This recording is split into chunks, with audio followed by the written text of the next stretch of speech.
Selamat datang di era AI, saat mesin ambil alih dunia, dan kita disuruh jadi penonton.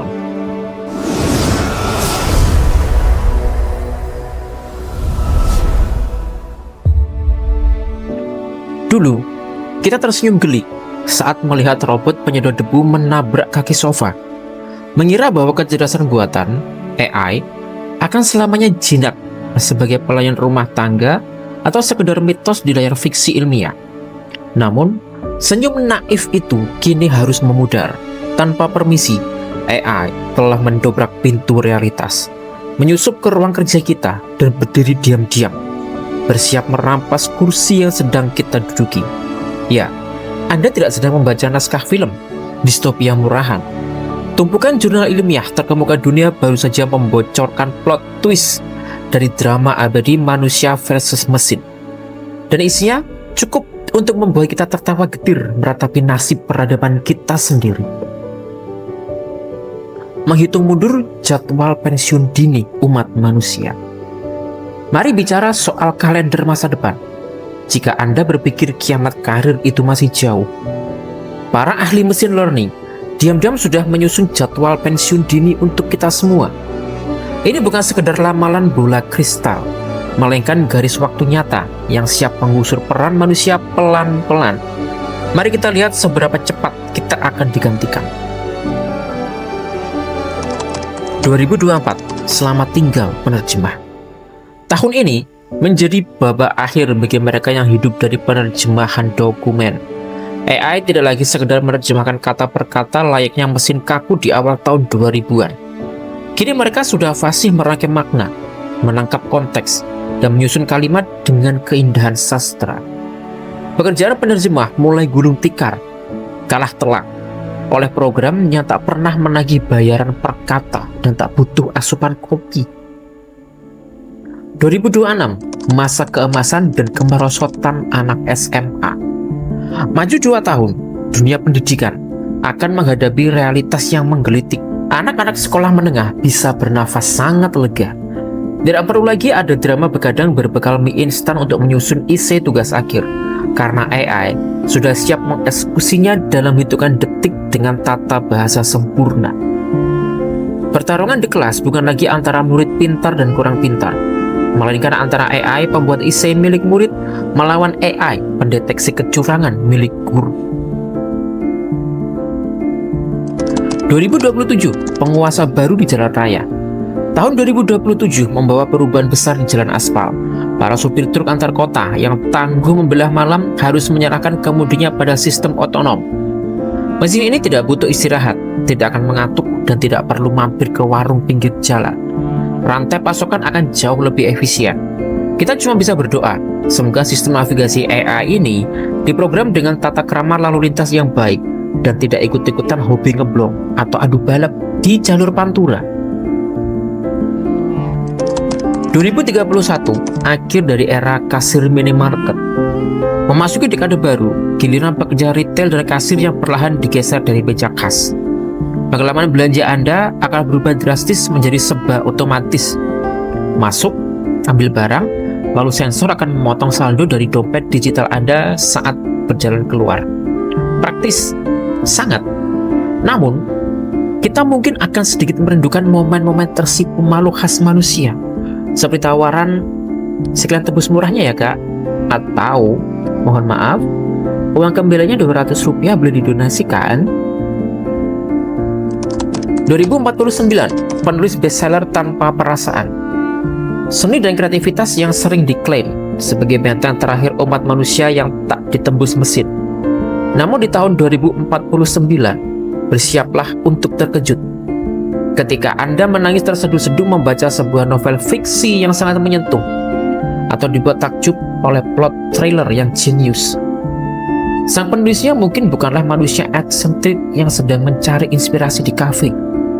Penulis langganan Anda bisa jadi hanyalah sebuah server dingin yang tak tahu persis deretan kata apa yang paling efektif untuk memanipulasi emosi Anda. 2053, dokter bedah berlengan besi.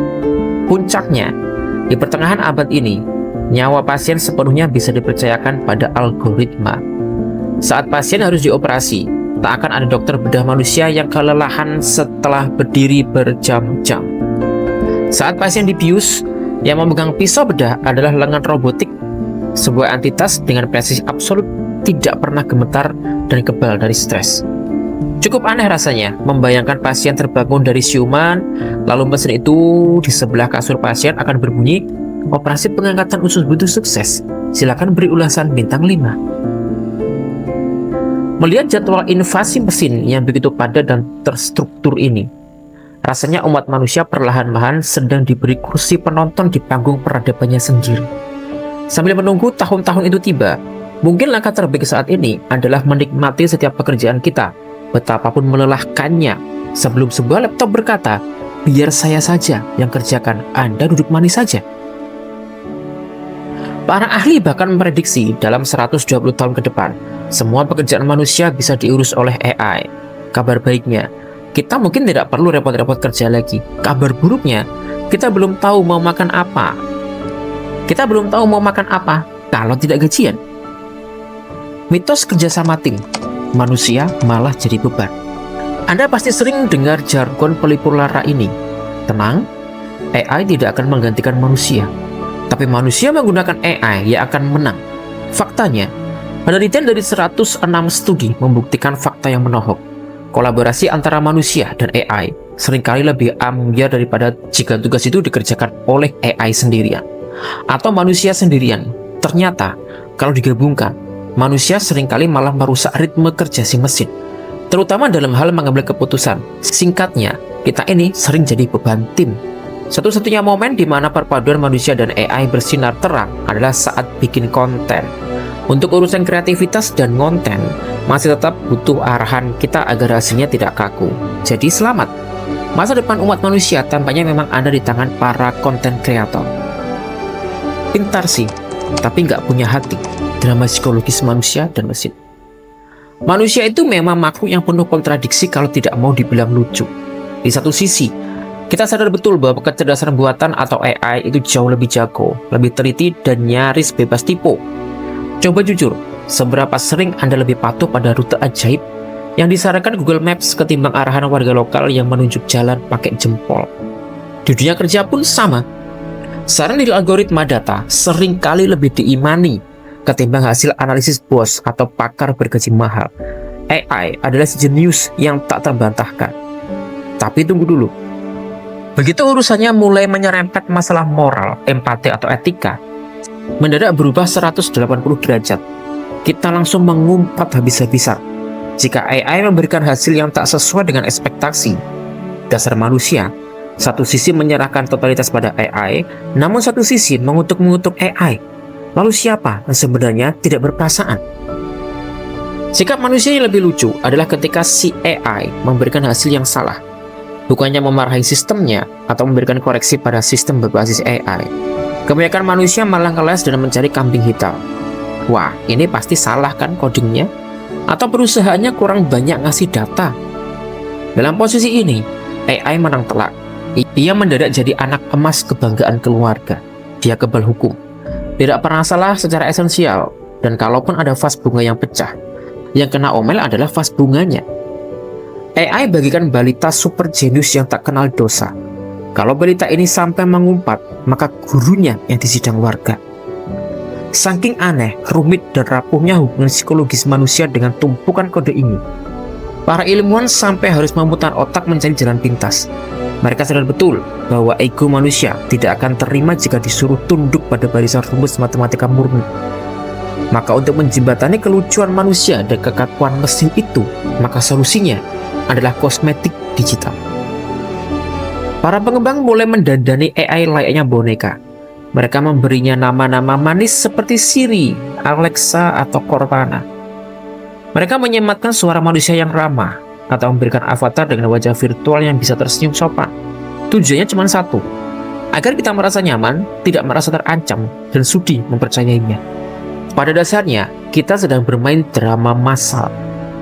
Kita membiarkan diri kita ditipu dengan mengajak ngobrol sekumpulan algoritma biner, sambil pura-pura percaya bahwa ada seseorang di dalam gadget itu yang peduli pada kita. Kita menciptakan entitas super pintar yang perlahan menguasai hidup kita. tapi kita pakaikan topeng manusia agar kita tidak terlalu panik saat menyerahkan kendali kepada mesin itu. Ancaman level Thanos. Sayangnya, urusan kehilangan pekerjaan ini ternyata belum seberapa. Literatur medis dan sains memperingatkan bahwa AI punya potensi menjajah kehidupan dengan cara yang lebih gelap. Mulai dari algoritma yang bisa mencuci otak dan memanipulasi perilaku masyarakat luas, sangat efektif untuk musim pemilu. Penciptaan senjata otonom yang bisa membunuh tanpa kenal rasa kasihan, hingga krisis kesehatan mental karena jutaan orang stres mendadak jadi pengangguran. Mimpi buruk tertinggi adalah lahirnya AGI, Artificial General Intelligence. Ini adalah jenis AI super yang bisa belajar, berpikir, dan memperbaiki kodenya sendiri tanpa harus disuruh. Kalau sudah sampai tahap ini, mesin tidak lagi butuh kita untuk diupdate. Untuk bisa jadi mereka mulai bertanya-tanya, untuk apa manusia ini dipertahankan? Kesimpulan yang tidak menyenangkan. Jadi, disinilah kita berada, di persimpangan jalan menuju masa depan di mana mesin semakin hari semakin pintar, dan kita yang begini-begini aja. Tantangan umat manusia ke depan bukan lagi adu pintar atau membuktikan siapa yang kerjanya lebih cepat, melainkan bagaimana caranya kita merancang aturan agar si mesin super jenius ini tidak iseng menjadikan penciptanya sebagai fosil di museum sejarah. Mari seruput kopi Anda hari ini, selagi yang meracik dan menyeduhnya lebih sesama manusia.